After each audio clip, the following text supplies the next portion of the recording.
یہ اسلام کے بارے میں اللہ رب العزت نے وعدہ کر لیا کہ اسلام ہمیشہ غالب رہے گا، لیکن بھئی ہر چیز کے لیے کچھ اسباب ہوتے ہیں، ہر چیز کے لیے کچھ معیار ہوتا ہے، ہر چیز کے لیے ایک پیمانہ ہوتا ہے، اس پیمانے تک پہنچ کر وہ چیز ملتی ہے۔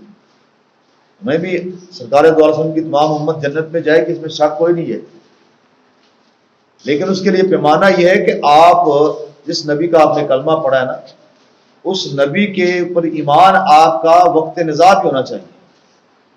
جب آپ دنیا سے جا رہے ہیں تو اس وقت آپ کے اندر یہ کامل یقین ہونا چاہیے کہ میں نے اپنے نبی کا کلمہ پڑھا، میں اسی کا امتی ہوں اور میرے نبی آخری نبی ہیں، میرے آقا علیہ الصلوۃ والسلام سب نبیوں کے سردار ہیں۔ یعنی یہ چیزیں پھر آپ کے اندر راسخ بھی ہونی چاہیے۔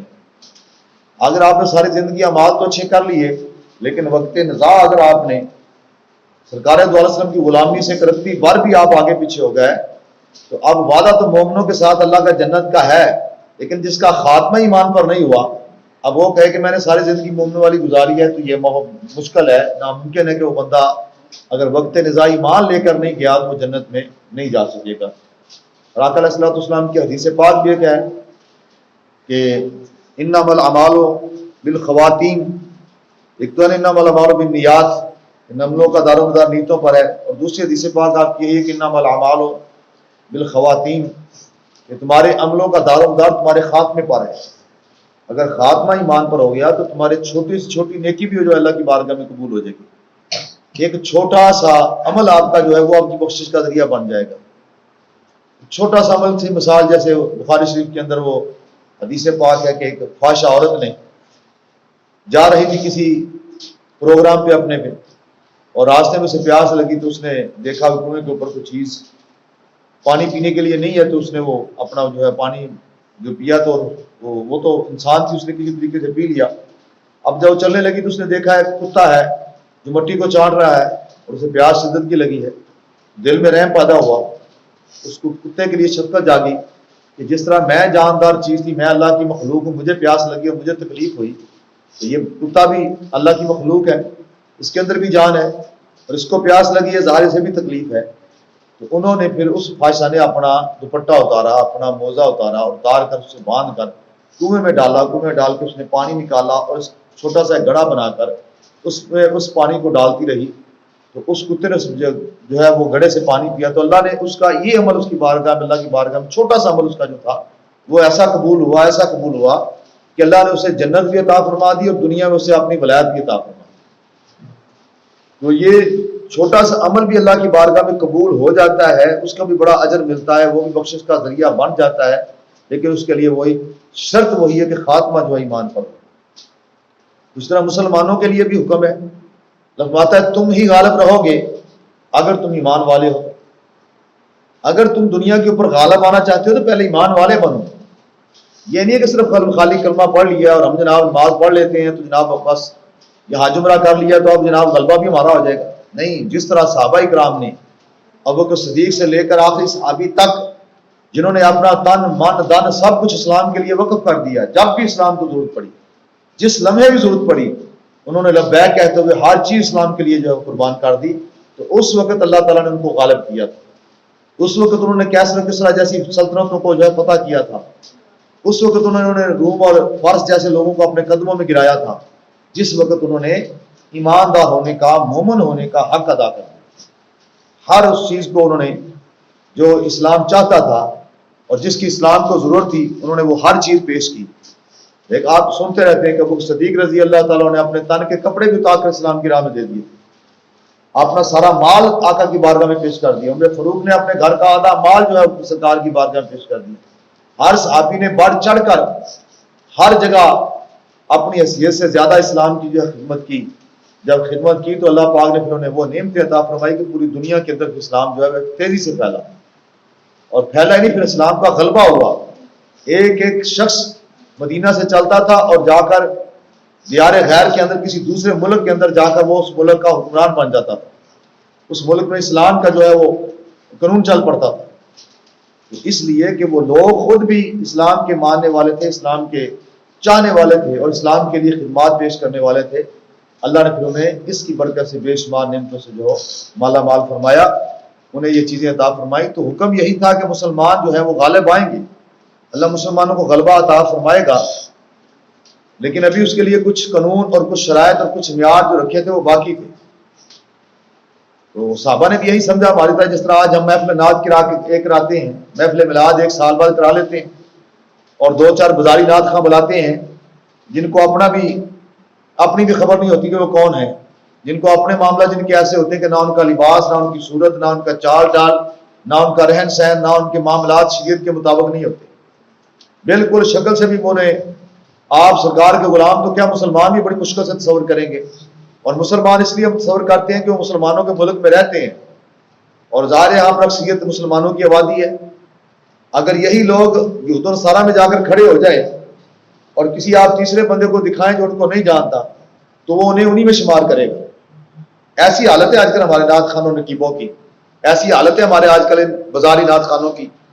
تو ہم سمجھتے ہیں کہ ہم ایسے لوگوں کو جن کا اوڑھنا بچھونا صرف پیسہ اور جو ہے واہ ہے، ان کو سال بعد بلا لیا، ان سے 4 نعتیں پڑھوائیں اور 2-4 دتیاں نوٹوں کی ان کے اوپر پھینک دیں، اور ہم سمجھتے ہیں ہم نے حق ادا کر دیا، ہم نے اسلام کو جو ہے وہ اپنا مقروض کر دیا۔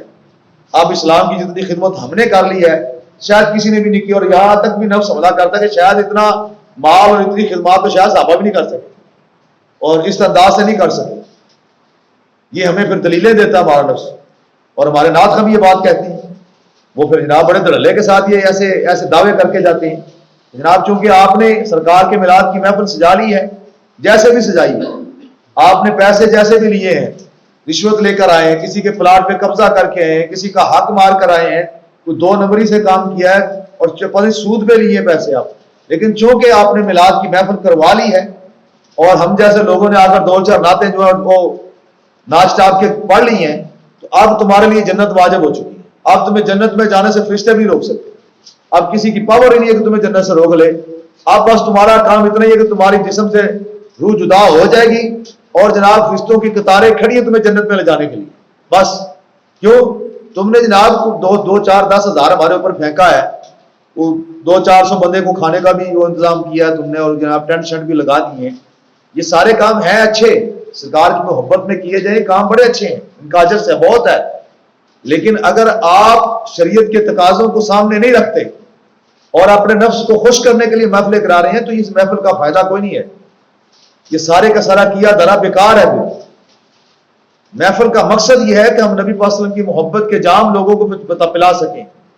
نعت خواں حضرات جب نعت پڑھے تو نبی پاک صلی اللہ علیہ وسلم کی محبت کی جو ہے چاشنی اور لوگوں کے دلوں میں جو ہے نا وہ محسوس ہو، لوگوں کے چہروں سے پتہ چلے کہ یہ واقعی اب سرکار کی عشق کی باتیں سن کر یہ واقعی دیوانے ہو رہے ہیں، مستانے ہو رہے ہیں، اور یہ اب زندگی بعد جو ہے نا امید ہے کہ آپ سرکار کی سنتوں کی پابندی کریں گے، سرکار کے دین کی جو ہے وہ پاسداری کریں گے۔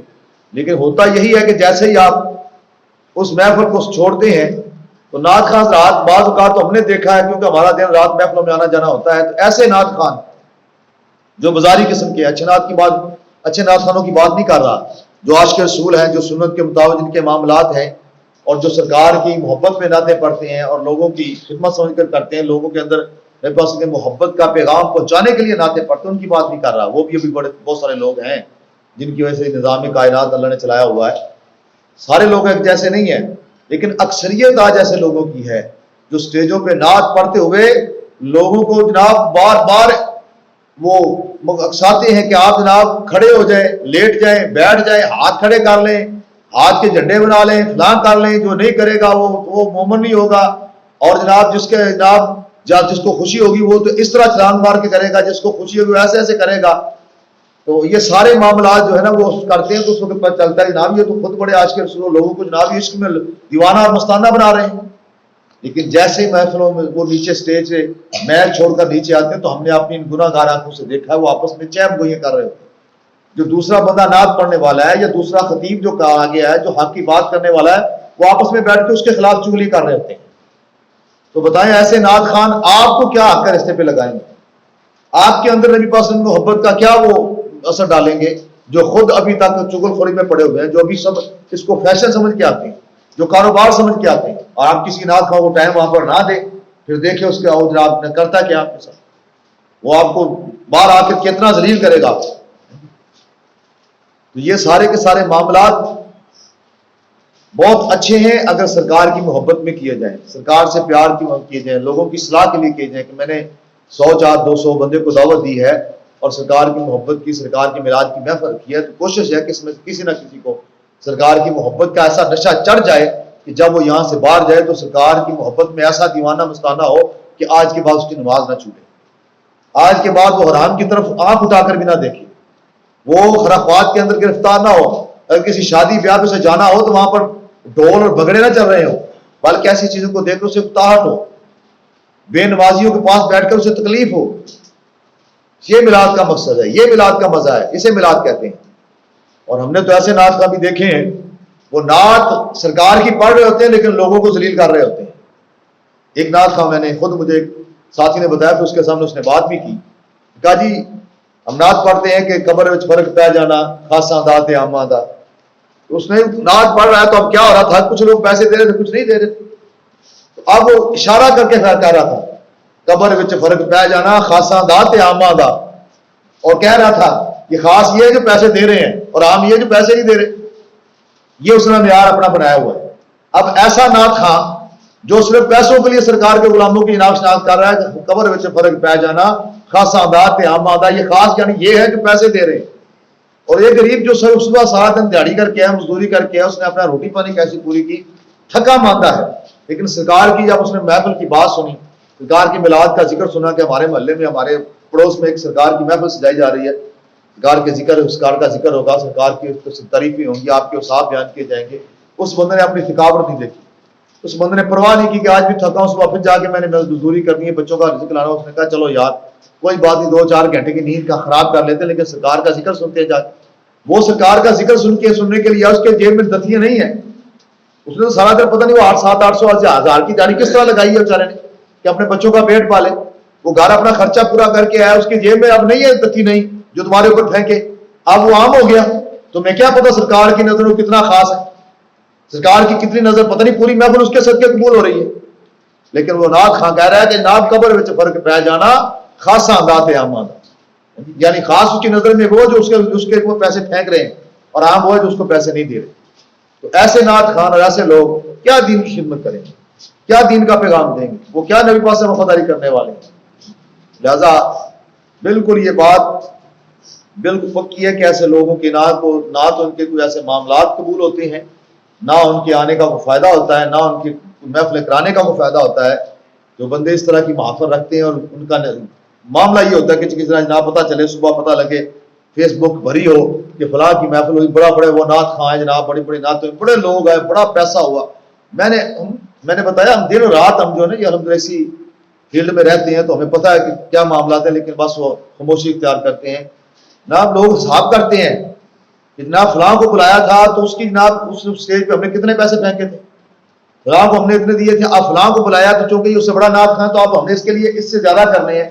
اب وہ باقاعدہ ٹولیاں بناتے ہیں، وہ ان دوستوں کو آگے بٹھاتے ہیں جن کے پاس پیسے ہوتے ہیں، جن کے اندر یہ طاقت ہوتی ہے کہ وہ ذرا پیسے پھینک سکیں، وہ ان کو آگے بٹھاتے ہیں اور ٹارگٹ ہوتا ہے کہ جناب فلاں نعت خواں یا فلاں خطیب آیا تھا تو ہم نے اتنی خدمت اتنے پیسے پھینکے تھے تو آج ہم نے اس سے تھوڑا بڑھ کر کام کرنا ہے، یا فلاں کی محفل ہوئی تھی تو وہاں پر انہوں نے وہ خطیب بتا رہا تھا یا نعت خواں بتا رہا تھا وہاں پر جناب ہمیں اتنے پیسے ہوئے ہیں، اب چونکہ ہم نے محفل کرائی تو ہمارا اسٹیٹس ان سے زیادہ ہے، لہذا ہم نے بھی اس سے زیادہ جو ہے نا وہ نوٹ نشاور کر دیں۔ تو یہ سارے کے سارے دکھاوے اور سارے کے سارے معاملات یہ ریاکاری ہے، اور ریاکاری کے بارے میں نے آقا علیہ الصلوۃ والسلام یہ شرک اصغر ہے، اور قیامت والے ایسے بندے سے کہا جائے گا کہ بتا تو نے میرے لیے کیا کہا ہے، تو کہے گا میں نے یہ کہ اللہ فرمائے گا نہیں تم نے لوگوں کے لیے کیا تھا، یہ تو حافظ عالم اور سخی کو اللہ نے کہا، اور تیری میری کیا حیثیت ہے کہ تو محفل میلاد کرا کر وہاں پر سارا ہی ریاکاری کا معاملہ کرے اور پھر کہے کہ سرکار میری شفاعت کریں گے، اور پھر کہے کہ جناب جنت کے اندر میں ڈائریکٹ چلا جاؤں گا،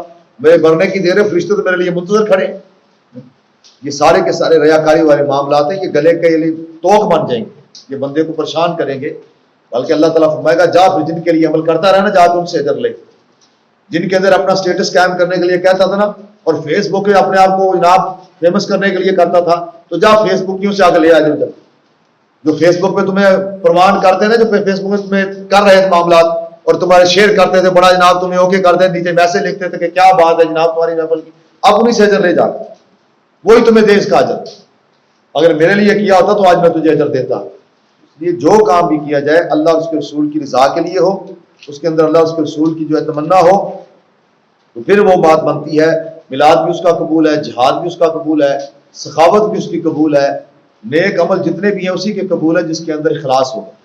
اور سرکار میں اخلاص سے کیا ہوا تھوڑا عمل جو ہے اللہ کی بارگاہ میں بہت زیادہ مقبول ہو جاتا ہے۔ تھوڑا عمل، اور تھوڑے کی مثال آپ نے فرمائی، اگر تم اخلاص کے ساتھ اللہ کی بارگاہ میں کھجور کا ٹکڑا پیش کرو گے، اللہ رب العزت اس اخلاص والے ٹکڑے کو لے کر، اللہ اپنے دائیں ہاتھ، قدرت والا اللہ کا ہاتھ، اللہ کے دونوں ہاتھ آئے ہیں لیکن سمجھانے کے لیے سرکار مثال پیش کرتے ہیں کہ اللہ کا جو قدرت والا دایاں ہاتھ ہے اسے لیتا ہے، اسے ایسے پالتا اور پوستا ہے جس طرح تمہارے اندر کوئی گھوڑے کا یا گائے کا بچڑا لے کر اسے پالتا ہے کہ پروان ہو، بڑا ہو اور مجھے اس کا فائدہ زیادہ ہو۔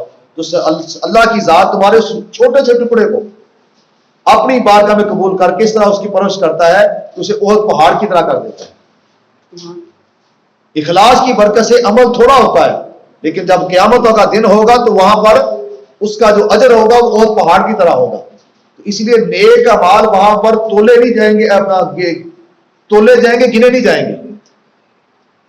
تولنے سے مقصد کہ عمل کسی کا، اب ایک بندہ نماز پڑھ رہا ہے صف کے اندر، یہ صف ہے 50 بندوں کی نماز، 50 بندے نماز پڑھ رہے ہیں، ایک ہی وقت کی نماز ہے، ایک ہی امام کے پیچھے پڑھ رہے ہیں، ایک ہی جگہ پر پڑھ رہے ہیں، ایک ہی مسجد میں پڑھ رہے ہیں، سارے معاملات ایک ہی ہیں، لیکن آپ دائیں سے لے کر بائیں تک جب جتنے آدمی کھڑے نمازی کھڑے ہیں ان سب کے نام اعمال کے اندر ثواب علیحدہ علیحدہ لکھا جاتا ہے۔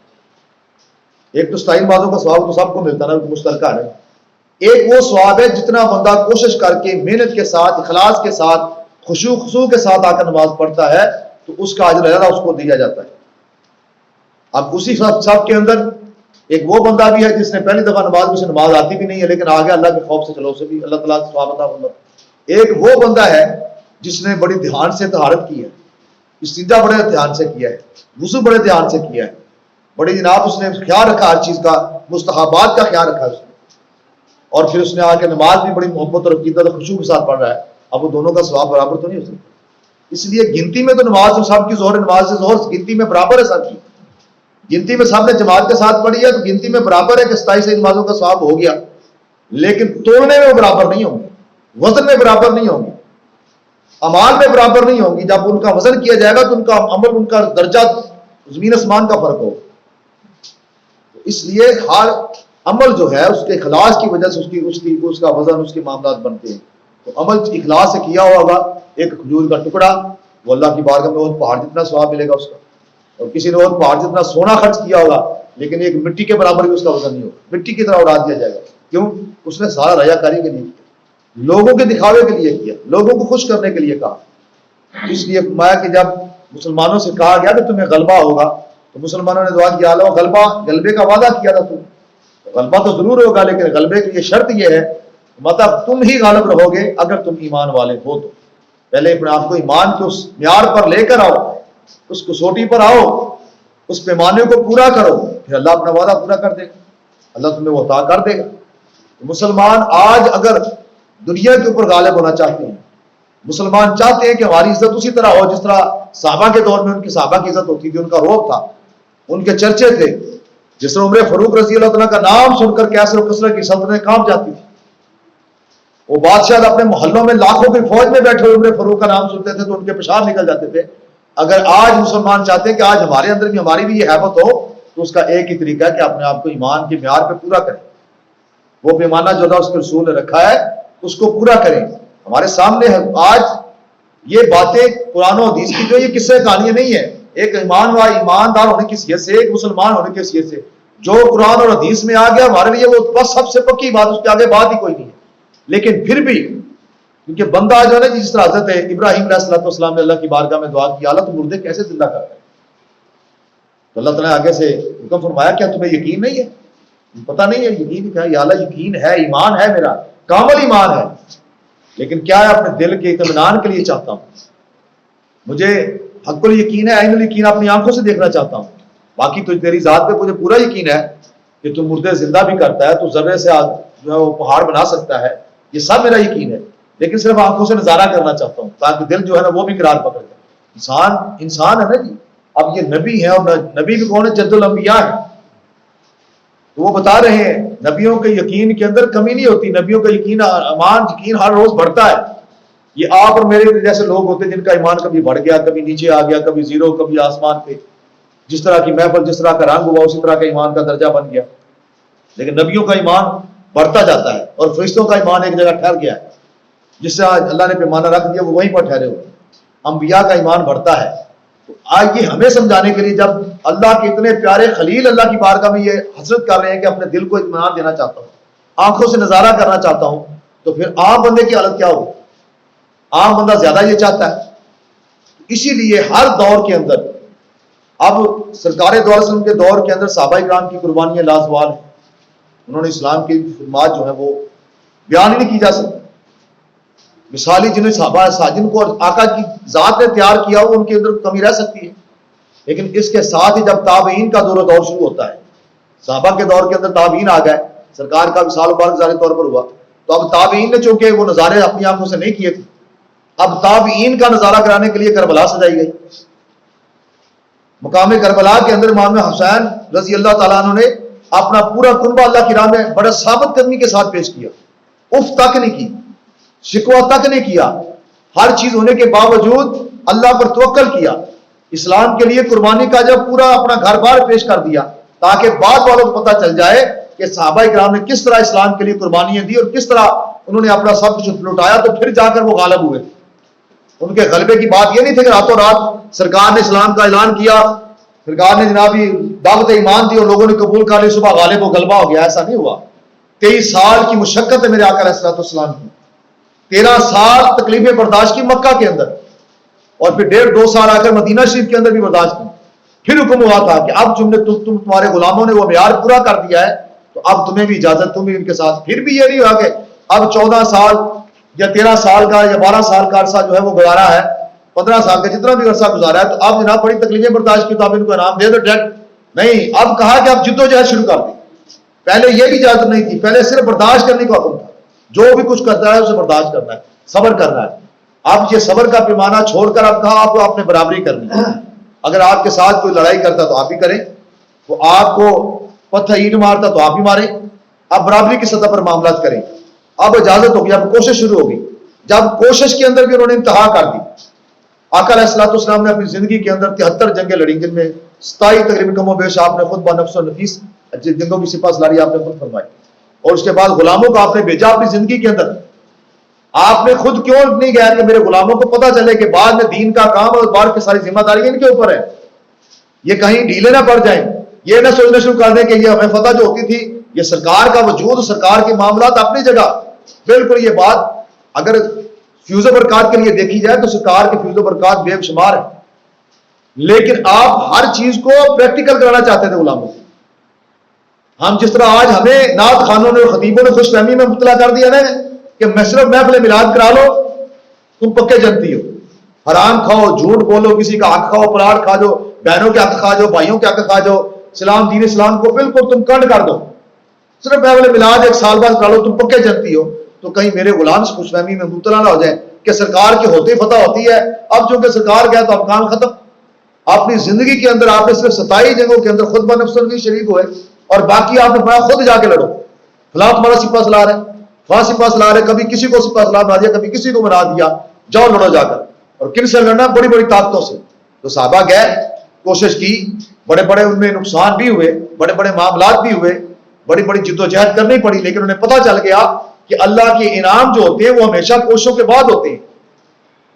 اگر غلبہ اسلام کو آئے گا تو محنت اور کوشش کے بعد آئے گا. اور آج کا مسلمان کہتا نہیں کرنا کچھ نہ پڑے، ہاتھ بھی نہ. آج تو مسلمان اسلام کو ووٹ بھی دینا نہیں چاہتا. آج کچھ لوگوں نے سمجھایا کہ خدا کا نام لو، بھائی خدا کا نام لے. ایک طرف سارے دین دشمن لوگ کھڑے ہیں، سیکولر کھڑے ہیں، لبرل کھڑے ہیں، دین کے اوپر حملے کرنے والے کھڑے ہیں. مجھے آپ بتائیں اپنی ایمانداری سے دل کے ہاتھ رکھو. بابا جی بڑا دل کے ہاتھ رکھ سچ سچ دس اے مسلمان کا مطلب کیا؟ دل پہ ہاتھ رکھ کے سچ سچ بولیں. آپ کسی سے نہ پوچھیں، اپنے آپ سے فیصلہ کریں ہم کس پارٹی کو ووٹ دیں. ہمارے پاس 3 مشہور پارٹیاں ہیں نا بھائی، ویسے تو 36-37 پارٹیاں ہیں اور ساری کی ساری اس جرم میں برابر ملوث ہے. کسی ایک کے ساتھ بھی لگنے سے اپنے ایمان کا جنازہ نکلتا ہے. آپ خود اپنے نفس کو دعوت فکر دے کر پوچھیں اپنے ضمیر کو آزر نازر جان کر دیکھیں کہ جس بندوں جس پارٹی نے سرکار دو علیہ وسلم کی ختم نبوت کے خلاف اسمبلی کے اندر بل پیش کر دیا، کیا وہ مسلمان رہ گئے؟ ان کے پلے ایمان رہ گیا؟ وہ مکے میں کیوں نہ بیٹھ کے نمازیں پڑھتے والوں کا؟ ابو جہل بھی مکے میں بیٹھتا تھا، ابو لہب بھی مکے میں بیٹھتا تھا، سرکار کا سگا چاچا تھا، اتبا شہبہ بھی وہاں پر بیٹھتے تھے، یہ سارے کے سارے مکے کے متولی تھے، وارث تھے اپنے آپ کو سمجھتے کہ ہم نسل در نسل مکے کے وارث چلے آ رہے ہیں، لیکن کوئی فائدہ ہوا نہیں، جہنم کا ایندھن بنے سارے کے سارے۔ کس وجہ سے؟ مکے کی تو عزت کرتے تھے، اپنے آپ کو مکے کا متولی تو سمجھتے تھے، حاجیوں کو پانی تو پلاتے تھے، زمزم کا پانی لوگوں میں تقسیم تو کرتے تھے، روٹی تو کھلاتے تھے، لیکن جس کی خاطر کائنات بنی اس کے ساتھ وفا نہیں کرتے تھے۔ آقا دو جہان کو اپنے جیسا سمجھتے ہوتے ہیں، تو سڑا پتر تیجا ہو کے جناب سامنے گلا سنانا۔ تو آپ اپنے دل پر ہاتھ رکھ کر فیصلہ کریں، جن لوگوں نے اتنی بڑی جسارت کر دی کہ ختم نبوت کا بل اسمبلی میں رکھ کر اسے پاس بھی کر دیا، اور اس بل کے اوپر کسی ایک جماعت نے سائن نہیں کیے، 36 یا 37 جماعتیں جتنی سب نے سائن کیے تھے، پھر وہ بل پاس ہوا تھا۔ بتائیں آپ اپنے ضمیر سے پوچھیں کہ کیا میں ان لوگوں کے ساتھ جب تعاون کروں گا تو مسلمان رہ جاؤں گا؟ دوسری پارٹی عمران خان کی، اس نے بابانگے کو اس عورت کو جس نے سرکار کی سری گستاخی کی، کیونکہ ہمارے علاقے کا واقعہ ہے اٹا والی کا، یہاں اس کی تفتیشیں پرے پنچایتیں ہوئی سینکڑوں کے حساب سے، پرے پنچایتوں کے اندر اس نے کہا ہاں میں نے مجھ سے یہ ہوا ہے کام، S P level, D S P level, D P O level کے ان کی تفتیشیں اس نے کہا ہاں مجھ سے ہوا ہے۔ سب نے اپنی تفتیشوں کے اندر لکھا کہ یہ عورت اقرار کرتی ہے اس نے واقعی یہ جرم کیا ہے، جج کے پاس، سیشن جج کے پاس، ہائی کورٹ، سپریم کورٹ، سارے جگہ پر ہو جاتا، ساری جگہ انہوں نے لکھا کہ ہاں اس نے اپنا اقرار کیا، بالکل ثابت ہے کہ اس نے بالکل تھنٹک بات ہے، اس نے گستاخی کی ہے۔ اب اس بندے نے پہلے یہود و نصارہ کے ساتھ یہ بالکل پکا وعدہ کیا، اور آن دی ریکارڈ، یہ میری بات نہیں کہ میں یہاں جمعے پڑھ کے جمعے بیٹھا ہوں، ممبر بیٹھا بتا رہا ہوں، آن دی ریکارڈ آپ نیٹ پہ دیکھ لیں، وہ کہہ رہا ہے کہ ہمارا تم لوگوں کے ساتھ وعدہ ہے کہ ہم آسیہ کو باعزت بری کریں گے اور بیچیں گے۔ انہوں نے پوچھا جی کب؟ اس نے کہا یہ بات میں میڈیا میں نہیں بتا سکتا، لیکن یہ بات پکی ہے کہ ہم آسیہ کو رہا بھی کریں گے باعزت، اور اسے ہم آپ کے حوالے بھی کریں گے۔ تو اس نے اسی طرح کیا، اور اس کے بدلے میں جن لوگوں نے اس بات پہ آواز اٹھائی ان کو سینکڑوں 100 کے قریب لاشیں اٹھانی پڑی، جیلوں میں بند ہونا پڑا 8 10 مہینے۔ علماء کرام 40,000 علماء کرام قوم و بیش جو تھے وہ ہمارے بند کیے گئے، ان پہ فور شیڈول لگائے گئے، پرچے کیے گئے، ان کے گھر کے اندر جناب جا کر چادر چار دیواری کے تقدس استعمال کیا گیا، اور 2 علماء کرام ہمارے جیلوں کے اندر شہید بھی ہو گئے۔ اور اس نے جناب آسیہ ملونہ کو باعزت بری کروا کے باہر جناب بھیجا، اور بڑے پروٹوکول کے ساتھ۔ اب آپ اپنے دل پہ ہاتھ رکھ کے ذرا یہ فیصلہ کریں، چھوڑ دیں مولویوں کو، چھوڑ دیں تحریک لبیک کو، میں ان کی بات نہیں کرتا، آپ اپنے ضمیر سے پوچھیں کہ جس نے نبی پاسم کی گستاخہ کو پروٹوکول کے ساتھ باعزت رہا کیا اور باہر کے ملک بھیجا، میں ان کو ووٹ دے رہا ہوں تو کیا میں مسلمان رہتا ہوں؟ کیا میں کل نبی کی شفاعت کا حقدار رہ گیا ہوں؟ قبر میں نبی کے سامنے چہرہ لے کے جا سکتا ہوں؟ معاشر والے دن میں اللہ سے کہہ سکتا ہوں کہ میں نبی کا میں نے کلمہ پڑھا تھا اور میں نبی کا امتی، مجھے جناب نبی کی شفاعت کے صدقے بخش دیا جائے، میں کہہ سکتا ہوں؟ آپ اپنے ضمیر سے فیصلہ پوچھیں۔ اور زرداری جنہوں نے وہ بھی آپ کے سامنے سارے معاملات ہیں، وہ مندروں پہ جا کر دودھ چڑھاتے ہیں، پوجا کرتے ہیں، سارا کچھ کرتے ہیں، اور کہتے ہیں جناب زرداری کے بیٹے نے کہا تھا کہ میرا دل چاہتا ہے کہ پاکستان کا وزیر اعظم عیسائی ہو۔ یہ آن دی ریکارڈ باتیں موجود ہیں ساری، یہ میری بات نہیں ہے، ہماری پارٹی کی بات نہیں ہے۔ آپ بتائیں تو جو کہتا ہے کہ میرا دل چاہتا ہے کہ میں پاکستان کا وزیر اعظم عیسائی ہو، اور جا کے مندروں پہ دودھ چڑھا کے مورتیوں کو پوجا کر رہے ہیں، مورتیوں کو سارا کچھ کر رہے ہیں، آپ نے ضمیر سے پوچھے کہ اگر میں ان کو ووٹ دیتا ہوں تو کیا میں مسلمان ہوں؟ میں مسلمان ہوں میں؟ تو پھر اگر آپ کا ضمیر آپ کو آواز دے تو پھر ٹھیک ہے، اس سے فیصلہ کریں۔ تو سرکار میں سب سے بڑا مفتی تمہارے اندر بیٹھا ہے، باہر فتوے لینے سے پہلے اپنے اندر کے مفتی سے پوچھو کہ اندر کا مفتی مطمئن ہے؟ تمہارا ووٹ دینے کے بعد تم سمجھتے ہو کہ میں مسلمان رہ گیا ہوں؟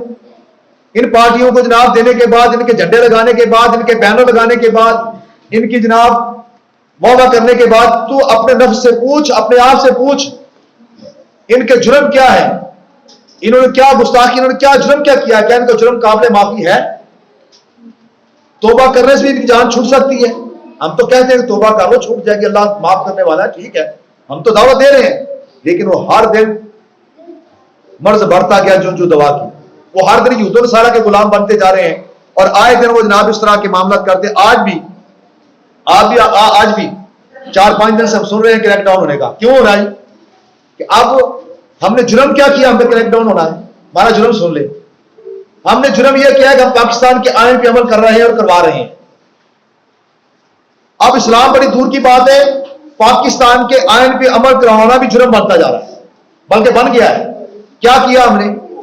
اب 298C کے مطابق جو 1973 کے اندر آئین بنا ہے، اور انہی اسمبلیوں نے پاس کیا ہے، مسجد میں پاس نہیں ہوا، کسی خانقاہ میں پاس نہیں ہوا، کسی مدرسے نے پاس نہیں کیا، انہی سینٹ کے اندر بل گیا ہے، انہی ممبروں نے، اسی اسمبلی نے پاس کیا ہے، اسے بھی پاکستان کے قانون کا حصہ بنایا ہے کہ جتنے قادیانی اور غیر مسلم ہیں، کسی بھی گروپ سے تعلق رکھنے والے ہوں، جو نبی پاک صلی اللہ علیہ وسلم کو آخری نبی نہیں مانتے، وہ کافر ہیں، مرتد ہیں۔ لہذا یہ مرتد ہیں، یہ اپنی عبادت گاہوں کے اوپر مینار نہیں بنا سکتے، محراب نہیں بنا سکتے، اپنی مسجدوں کے اوپر کلمہ نہیں لکھ سکتے مسلمانوں والا، کوئی شاعر اسلامی یہ استعمال نہیں کر سکتے، یہ اپنے مذہب کی تبلیغ نہیں کر سکتے، اپنے آپ کو مسلمان نہیں کہہ سکتے۔ یہ آئین پاکستان ہے، یہ کسی مولوی نے کتاب سے یا حدیث سے یا کسی اور چیز سے نکال کے نہیں بیان کیا، یہ ان کا اپنا آئین ہے۔ قرآن و حدیث کی باتیں تو جو تو اس پہ تو ہم اللہ کے فضل سے کھڑے ہیں، اس کے حساب سے تو میں نے عرض کر دیا، اس کے حساب سے تو جس بندے نے کسی پارٹی کے ساتھ کسی طرح بھی تعاون کیا، وہ اپنے ایمان کی فکر کرے، یہ پکی بات ہے، وہ توبہ کر لے آج بھی وہ دوبارہ ایمان میں داخل ہو جائے، یہ دعوت فکر ان لوگوں کے لیے قرآن و حدیث کے فیصلے کے مطابق۔ لیکن پاکستان کے آئین کے مطابق یہ سارے معاملات جو قادیانیوں کے ہیں، قادیانی اپنے آپ کو مسلمان نہیں کہہ سکتے، اپنی عبادت گاہوں کے اوپر شاعر اسلامی استعمال نہیں کر سکتے، کوئی بھی ایسی چیز جو پاک اسلام کے اندر ہے، جس کا اسلام کے ساتھ متعلق ہے، اس کو یہ اپنے معاملات کے اندر استعمال نہیں کر سکتے۔ اگر کرے تو یہ پاکستان کے مجرم ہیں، قانون کے مطابق انہیں کڑی سزا دینی دی جائے گی، اور یہ سزائیں موجود ہیں۔ تو ہم نے کیا کیا؟ ہم نے نشاندہی کیا کہ فلاں ان کی عبادت گاہ کے اوپر مینار بنائے، فلاں عبادت گاہ کے اوپر جناب محراب بنائے، فلاں عبادت گاہ کے اوپر انہوں نے اپنے کلمہ ہمارا لکھا ہوا ہے۔ ہم نشاندہی کر رہے ہیں کہ جناب یہ پاکستان کے آئین کے غدار ہیں، یہ پاکستان کے آئین کو توڑ رہے ہیں، پاکستان کے قانون کی سری خلاف ورزی کر رہے ہیں، گنڈا گردی کر رہے ہیں۔ لہذا ان کے مینار گراؤ، ان کے محراب توڑو، کلمے یہاں سے مٹاؤ۔ تو یہ ہم نے تو کچھ جگہوں پر کروایا ہے، تو ان کی تکلیف یہاں نہیں ہوئی، پورے یورپ کو ہو گئی ہے۔ کام یہاں پاکستان میں ہوا ہے، آئین کے مطابق ہوا ہے۔ ابھی قرآن و حدیث کی بات نہیں ہم کر رہے ہیں، ہم آئین کی بات کر رہے ہیں۔ پاکستان کے آئین کے مطابق ہم نے یہ عمل کروایا ہے، اور درد پورے یورپ کو ہوا ہے، پورے یورپ کی چیخیں نکل گئی ہیں، اور یورپ والوں نے اب اگلی قسط جو دینی تھی ان کو، جو بھیک دینی تھی ان کو، ان مغتوں کو، ان فقیروں کو، انٹرنیشنل فقیر جو سدا سے پہلے ہوتے فقیر ہمارے پلے پڑ گئے ہیں، جو یہ ان فقیروں کو جو بھیک ملنی تھی ابھی $300 کی پتہ نہیں کتنی ہے، انہوں نے کہا جی اب تب دیں گے کہ آپ ان مرضیوں کی عبادت گاہوں کی حفاظت کروائیں، اور جو لوگ ایسا کرتے ہیں انہیں جناب اٹھا کر ختم کر دیں۔ یہ ہمارا جرم ہے جی۔ اب 5-6 دن سے یہ ہمارے روز ہمیں پتہ چلتا ہے کریک ڈاؤن آنے والا جناب، اب آج آئے کل آئے، تو ہم کہتے ہیں ہم بھاگنے والے نہیں ہیں، وہ اور لوگ ہیں جو بھاگ گئے ہیں، وہ اور لوگ ہیں، وہ نچن والی پتر نے۔ ہاں، ہم تو وہ ہے سینہ تاننے والوں کے بچے ہیں، ہم تو صحابہ کے وارث ہیں، ہم تو محمود غزنوی کے وارث ہیں، جو ایک حملہ نکام والے پیچھے نہیں ہٹا، 16 حملے کیے پاکستان میں جا کر اللہ نے فتح عطا فرمائی۔ ہم ہار ماننے والے نہیں ہیں، زور لگاؤ، ستمگر آ ہنر آزمائے، تو تیر آزما ہم جگر آزمائے۔ ہمیں ہمارا بابا سب کچھ سمجھا گیا ہے، مرنا ہی ہے نا ایک دن۔ پرسوں میرے دل پہ بڑی درد ہو رہی تھی، میں نے کہا وقت آ گیا تو میں نے کہا یا اللہ ایک ایسی موت نہ دینا، موت آئے جو تیرے نبی کے محبت دین اور تیرے دین کے لیے کام آ جائے۔ تو اللہ کا شکر، اللہ نے پھر صحت دے دی ہے، تو میں نے کسی کو بتایا بھی نہیں میرے ساتھ کیا ہوا ہے، الحمدللہ۔ تو موت تو مرنا تو ہے، پتہ تو نہیں کس وقت نبض بند ہو جانی ہے، تو پھر کس موت سے ڈراتے ہو ہمیں بھائی؟ یہ موت تو سب سے اعلیٰ موت ہے، یہ موت مرنے والا تو مرتا ہی نہیں ہے، تو زندہ ہو جاتا ہے۔ تم نے کتنوں کو مارا ہے، سارے ہم زندہ ہیں، ان کے نام چمک رہے ہیں۔ تم نے بابے کا نام مٹانا چاہا، اب بابے کا نام مسجدوں میں، مدرسوں میں، خانقاہوں میں، گلیوں میں، محلوں میں، اپنے ملکوں میں، بعض ملکوں میں، بلکہ تمہارے یورپ کے ملکوں میں گونج رہا ہے۔ یہ جو نبی کے نام پہ مرتا ہے وہ مرتا نہیں ہے، وہ زندہ ہو جاتا ہے. لہٰذا ہمیں ان چیزوں سے نہ ڈراؤ. نام ڈرنے والے یہ سارے ڈر ہمارے اتار دیے ہمارے باپ نے. بالکل ہمیں وہ بالکل ساری باتیں سمجھا گئے. آپ تو ہم خود موت کا انتظار کرتے ہیں. خدا کی قسم جس چیز سے کنیکٹ ڈاؤن کا سنا نا جی، ایک دوسرے کو فیس بک پہ لبیک والے ایسے مبارکیں دے رہے ہیں جیسے ماموں کی شادی ہے. جیسے ہم کہتے ہیں امی میں ماموں کی شادی پہ جانا، میں نے ایسے ایسے کرنا ہے، میں نے ایسے ایسے کرنا ہے، تو جناب لبیک والے ایسے ایسے کہہ رہے ہیں. تگڑے ہو جائے جوانوں، مبارک ہو، میدان لگنے والا ہے، آقا علیہ الصلوۃ والسلام کے دین بارگاہ میں حاضری ہونے والی ہے. تگڑے ہو جاؤ بھائی، اب ہم جناب سرکار کے دین کے لیے پھر نکلیں گے میدان. وہ تو ایسے جیسے انجوائے کر رہے ہیں. تو کن کو ڈراتے ہو موت سے؟ کن کو اچکڑیوں سے ڈراتے ہو؟ کن کو کریکٹ ڈاؤن سے ڈراتے ہو؟ یہ سب کچھ ہم نے دیکھ لیا. اس سے آگے کی بات کر رہا ہوں. آپ تو ہم نے ایک ہی سبق باتیں سے پڑھا، انہیں جانا انہیں مانا، رکھا غیر سے کام، وللہ الحمد میں دنیا سے مسلمان گیا. تاجدار ختم نبوت، تاجدار ختم نبوت، من سب نبیًا، من سب نبیًا. آج بھی میرے بابا جی دی، آج بھی میرے بابا جی دی. بھائی جرم ہمارا صرف اتنا ہے کہ ہم پاکستان کے آئین کے اوپر عمل کروا رہے ہیں جو کہ انہوں نے نہیں کیا آج تک، اور یہ چاہتے ہیں کہ ہم یہود و نصارہ کے غلام بنیں، قادیانیوں کے غلام بن جائیں. بھائی جو امریکہ کہتا جائے گا وہ تمہیں کل کہے گا یہ تمہارا باپ، اس کو باپ کہنا چھوڑ دو گے. اور کہنا انہوں نے قانون پاس کیا نا جی، انہوں نے ولدیت کا خانہ ختم کر دیا. کہتے والد کا نام لکھنے کی کوئی ضرورت نہیں ہے کیونکہ وہ باپ کے ہوتے ہی نہیں ہے نا جی، ان کا باپ کا پتہ نہیں ہوتا. تو کل کو تمہیں بھی کہیں گے ولدیت کا خانہ ختم کرو تو وہ بھی مان جاؤ گے. بھائی ٹھیک ہے انہوں نے قرض دیا تو ہم قرض دیا، ہم نے قرض کے بدلے ہمیں پیسے دیتے ہیں. انہیں حرام زادو تم نے سود دیتے ہو، واپس اللہ سے جنگ کر لیتے ہو، اللہ اس کے رسول کے ساتھ جنگ کر کے یہود و نصارہ کو خوش کرتے ہو. کس چیز کا آسان ہے اس کا ہم کو اوپر؟ قرض دیا ہے، قرض کے بدلے میں سود لیتے ہیں تم سے، اتنا کیوں دبتے ہو؟ اگر یہی بھیک تم نے سرکار دولت کی بارگاہ میں جا کے مانگی ہوتی تو آج در پہ نہ دھکے کھانے پڑتے. تو در پہ آیا نہ کیوں بد نصیبہ، ہزارہ رنگا چل گیندے محمد. وہ افغانستان والے تمہارے قریب ہیں، انہوں نے کسی در پہ جا کے نہیں مانگا، انہوں نے صرف اللہ اس کے رسول کے در کو نہیں چھوڑا. اور آج اللہ کا شکر وہ پوری دنیا کے اوپر ان کے جناب مثالیں دی جا رہی ہیں. ہر روز ان کا جناب روپیہ اوپر جا رہا ہے، ڈالر نیچے آ رہا ہے، روز سستا ہو رہا ہے، ادھر ہر روز اوپر جا رہی ہے ہر چیز. لیکن وہ اللہ کا شکر ہے، وہ جو نبی کے در کے منگتے ہیں، جو اللہ کے در کے سوالی ہیں، انہیں اللہ تعالیٰ ہر نعمت سے نواز رہا ہے. تو در ایک ہی ہے جو ہمیں ہماری مشکلوں کو حل کر سکتا ہے، وہ ہے اللہ اس کے رسول کا در. اس در پہ آ جاؤ، بندے بن جاؤ، چھوڑ دو یہود و نصارہ کی غلامی اور قادیانیوں کی جو چاپلوسی چھوڑ دو. یہ تم سے ایمان تو چھین ہی چکے ہیں، اب تمہاری عزتیں بھی چھینیں گے تم سے. اور آج بھی تمہارے پاس موقع ہے، توبہ کرو سچے دل کے ساتھ اور نبی کی طرف متوجہ ہو جاؤ، اللہ کی طرف متوجہ ہو جاؤ، توبہ سچی کر لو اور اللہ اس کے رسول کے ساتھ وفاداری کر لو. تمہارے سارے قرضے بھی اتر جائیں گے، تمہارے سارے معاملات حل کر دے گا اللہ پاک. یہ قرضوں کی تو حیثیت ہی کوئی نہیں ہے جس کا تم ڈراوا دیتے ہو قوم کو. اللہ کی قسم میں نے کئی دفعہ یہ بات کی، سارے پیچھے ہٹ جائیں. صرف درگاہوں کی آمدن جو ہے نا، درگاہوں کی آمدن، اللہ کے ولیوں کے در کی جو آمدن ہے، ایک سال وہ کٹھی کر لیں، ان کا قرضہ نہیں پہ منہ پہ ہم دے رہے ہیں. ہم جو اللہ کے ولیوں کو ماننے والے ادھر جا کر اتنے خرچ کرتے ہیں تو کیا قرضہ نہیں اتار سکتے یار؟ یہ میلاد کی محفل جو ہم کرا رہے ہیں، ہر شہر ہر گلی محلے میں جو میلاد کی محفل ہو رہی ہے، یہ ایک سال میلاد کی محفلوں کے پیسے ہم اکٹھے کر لینا تو قرضہ اتر سکتا ہے. لیکن یہ بدبخت خود نہیں چاہتے قرضہ اترے اور قوم غلامی سے نکلے. یہ خود ان کی جنٹی کر کے بڑے راضی ہیں، اس لیے قوم کو مصیبت سے نکلنے نہیں دے رہے. ورنہ قرضے کی اوقات ہی کوئی نہیں ہے، حیثیت ہی کوئی نہیں ہے، قرضے کی معاملہ ہی کوئی نہیں ہے. یہ صرف قوم کو ڈرانے کے لیے رکھا انہوں نے کہ قوم ڈرتی رہے اور دبی رہے. بس انہیں روٹی کے علاوہ کوئی چیز نظر نہ آئے. انہیں بس اپنے بل جمع کرانے کی فکر ہو، دوائی لینے کی فکر ہو، روٹی کی فکر ہو. بس انہیں پتا ہو کہ سویرے پتہ نہیں کیا بن جانا ہے، یہی فکر انہیں کھا جائے. تو جس دن ہم نے روٹی کی فکر چھوڑ کر مدینے والے کی فکر کر لی، روٹی بھی اللہ بہت دے گا اور عزت بھی بڑی ہوگی. تو اپنے آپ کو بدلو، اپنے آپ کی سوچیں بدلیں. اب اگلا الیکشن بھی آنے والا ہے، آپ لوگوں کے لیے پھر موقع ہے. اچھے لوگوں کو نمائندے بنائیں، اپنے اچھے لوگوں کو آگے لے کر آئیں جو یہود و نصارہ کی جنٹی نہ کرے بلکہ اللہ اس کے رسول کے در پہ جھکنے والے ہوں، جو آپ میں اٹھنے بیٹھنے والے لوگ ان کے ساتھ چلیں تاکہ ہمارا ملک بھی خوشحال ہو سکے. سارے معاملات سے ملک کے اندر اللہ نے وہ نعمتیں رکھی ہیں، اتنی نعمتیں رکھی ہیں، یقین جانے اگر ان نعمتوں کو صحیح استعمال کیا جائے تو ہماری سوچ سے باہر ہے. ایک صحافی نے پچھلے دن، احمد میر نے، آپ کو پتا ہے، اس نے ایک انٹرویو کیا تھا، اس نے بتایا تھا شمالی وزیرستان کے اندر تانبا نکلا ہے. تانبا کتنا؟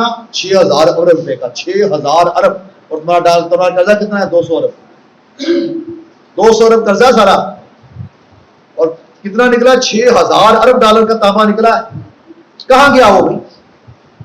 کوئی قرضہ ہمارے ملک کے اوپر نہیں ہے، صرف یہ بدبخت ہم پہ مسلط ہے، یہ یہود و نصارہ کے غلام ہم پہ مسلط ہے. یہ نہیں چاہتے کہ ان کے مامے اور جان ناراض ہو جائے، یہ ان کو خوش کرنے کے چکروں کے اندر ان کی عیاشیاں چلتی ہیں، ان کی بدماشیاں چلتی ہیں ان کی وجہ سے. ان کو باہر کتے جنی ان کی عزت نہیں ہے، باہر جا کے دیکھ لیں آپ، کتے جنی بھی عزت نہیں ہے. روڈ بھی کراس کرنا نہ لڑیں تو جناب کھڑے ہو کر انہیں انتظار کرنا پڑتا ہے کہ سگنل بند ہوگا، گاڑی رکے گی تو پھر آپ نے روڈ پاس کرنا ہے. اور یہاں پر کیا تماشا ہوتا ہے، یہاں انہوں نے جناب یہاں سے لے کر وہاں تک 2 میل جانا ہونا تو سارا راستہ بند، اور 200 گاڑی ان کے ساتھ پروٹوکول کی ہوتی ہے. یہ بدماشی انہیں ہمیں قرضے سے ادا نہیں کرنے دیتی. یہ ان کے اندر جو گند بھرا ہوا نا، یہ ہمیں پریشان کرتا ہے. اور کوئی بات نہیں ہے، ہمارا ملک نہ کوئی قرضئی ہے، نہ کوئی پریشان ہے، نہ جو معاملات ہیں، یہ سارے کے سارے ان کے اپنے ایجنڈے ہیں.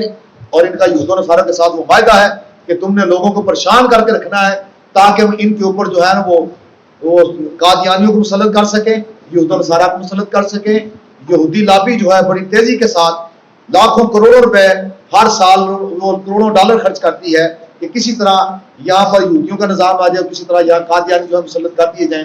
آپ کی سوچ بھی نہیں ہے کتنا وہ روپیہ کتنا مال خرچ کرتے ہیں یہاں سے اسلام کو مٹانے کے لیے. اور آپ شکر کریں کہ اس ملک کے اندر ایسے لوگ بیٹھے ہیں جنہیں آپ دیتے کچھ بھی نہیں ہے. نعت خواہوں کو آپ کروڑوں کروڑوں روپے دے دیتے ہیں. ایک مسلم لیگ الرحمان صاحب فرما رہے تھے، بیان فرما رہے تھے کہ ٹی وی پہ بیٹھ کے ایک رافضی نعت خان، اس سے پوچھا کہ کتنے پیسے کماتے ایک رات کو؟ اس نے کہا جی میں نے ایک رات کے 25 لاکھ روپے کمایا. تو آپ فرما رہے تھے ایک مدرسے کی پورے سال کی جو نظام چل سکتا ہے 25 لاکھ سے بڑا صحیح چل سکتا ہے. اور آپ لوگ اپنی محفلوں پہ نعت خانوں کے اوپر تو ہزاروں کی کاپیاں، لاکھوں کی کاپیاں پھینکتے ہیں، لیکن پاس مدرسہ چل رہا ہوں تو آپ نے کبھی جا کر 1000 روپیہ بھی نہیں دیا اسے. آپ کا دل جو نا وہ تنگ ہو جاتا ہے کہ 1000 روپیہ مولویوں دے دیے. اور یہ مولوی کون ہے؟ یہ سرکار کے دین کے چوکیدار ہیں. جتنی دفعہ اسلام پہ حملہ ہوا ہے آپ نے دیکھا کبھی کوئی نعت خان نکلا ہے؟ کوئی مائی کا لال مجھے کسی نعت خان کی ویڈیو دکھا دے، کسی 2 نمبر خطیب کی دکھا دے.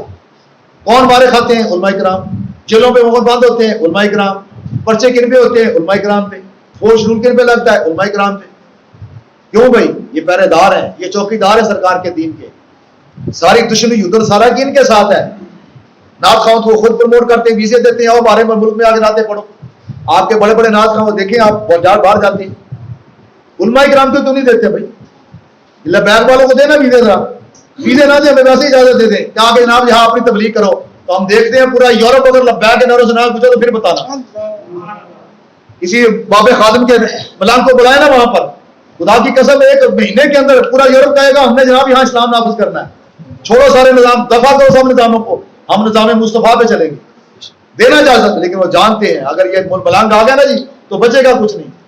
تو سارا زور وہ علماء کرام کے خلاف لگاتے ہیں، اور آپ لوگ بھی ان کا ساتھ پورا دیتے ہیں جانے انجانے میں. آپ نہیں سمجھتے کہ وہ کتنی بڑی ایک حملہ ہے جو باہر کفر کی حالت میں کرتے ہیں، اور ایک حملہ جو اسلام کا لبادہ اڑ کر کرتے ہیں.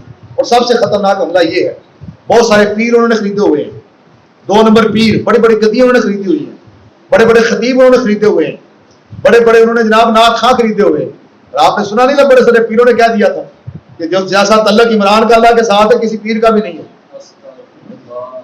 یہ آن دی ریکارڈ باتیں موجود ہیں، میں اپنے پاس سے تھوڑی کہہ رہا ہوں. لیکن جس طرح کا تعلق اللہ اس کے رسول کے ساتھ عمران کا، کس کا؟ جس کو وہ کہتے ہیں جیل میں قرآن مانگ رہا ہے. کون سا قرآن؟ جی قرآن اردو نہیں، انگلش کا دوست، اردو آتی نہیں، عربی آتی نہیں، وہ انگلش میں قرآن پڑھنا چاہتا ہے. یہ حالت اس کی. جس کو خاتم النبیین کہنا نہیں آیا، وہ اس کا تعلق بتا رہے کہ بڑے بڑے اللہ کے ولیوں سے بڑھ کر اس کا تعلق ہے. ہمارا تو 3 سال کا 4 سال کا بچہ خاتم النبی بڑا اچھا کہہ لیتا. تو یہ بس قسمت ہے اپنے تیرے در سے جو یار پھرتے ہیں، پھر در بدر یہ ہوئی خار پھرتے ہیں. جن کو باب خاتم سے انجل کے اندر اللہ کا بندہ نظر نہ آئے پھر ان کو عمران میں نظر آئے گا نا. جب ان کا مقابلہ ایک شیخ الحدیث کے ساتھ کریں گے تو زانی شرابی بھی مقابلے میں رکھیں گے. جب شیخ الحدیث جس کی زبان سے جناب جب وہ حدیث پڑھتے تھے نا جی تو 10 صفوں کی حدیث پڑھ جاتے تھے ایسے عربی کے اندر. آج بھی جب ترکی کے اندر جب آپ نے سنا پچھلی دفعہ خطبہ جب ایک یہودی نے پڑھ دیا تھا وہاں پر، آپ نہیں سوچ سکتے کہاں تک پہنچے ہوئے ہیں. آپ تو سمجھتے نہیں یہودی ہے. یہودی یہاں تک پہنچے ہیں کہ جناب پچھلا خطبہ ایک یہودی نے پڑھا خدا جاج کا، یہاں تک وہ آگے آگے کے چلے گئے ہیں. آپ اور میری کیا اوقات گرا جاتی ہے. ہمارا مرکز محور جو ہے اللہ کا گھر خانہ کعبہ شریف, وہاں پر جو منع مینا کے اندر خطبہ پڑھا جاتا نا حج کا, وہ پچھلے سال ایک یہودی سے پڑھایا انہوں نے. تو ترکی والوں کو جب پتہ چلا تو انہوں نے کہا ہمارا تو حج نہیں ہوا. انہوں نے پھر بابا جی کا وہاں پر عربی میں خطبہ وہاں پر لگایا اور پھر انہوں نے کہا جی اب ہمارا حج ہوا ہے. تو جس کو بابا جی میں اللہ کا ولی نظر نہ آئے پھر اسے عمران بھی نظر آئے گا. جو زانی, شرابی, چور, ڈکیت, گڑی چور, توشہ دان کا سب سے بڑا ڈکیت, پھر انہیں اللہ کا ولی انہیں بھی نظر آئے گا نا بھائی. قربے قیامت بھی دو ہی پارٹی بننی ہے, ایک طرف دجال ہوگا, ایک طرف ایمان والے ہوں گے. تو کچھ لوگ دجال کی فوج میں ملیں گے جا کر, انہیں دجال میں اللہ کا بندہ نظر آئے گا, انہیں دجال میں خدا نظر آئے گا, خدائی دعویٰ کرے گا نا, وہ دجال کو خدا سمجھیں گے, ان کے ساتھ لگیں گے. اور کسی کو پھر دجال میں کفر نظر آئے گا, وہ تو بچے. تو یہ اپنی اپنی قسمت ہے پھر. اور اسی پہ اللہ حضرت نے آخر اینڈ کر دی ہے کہ تیرے در سے جو یار پھرتے ہیں پھر در بدر یوں ہی کار پھرتے ہیں. اللہ تعالیٰ ہم کو سرکار کے در سے کبھی بھی دور نہ کرے. اللہ ہماری نسلوں پہ سرکار کے در کی غلام رکھے.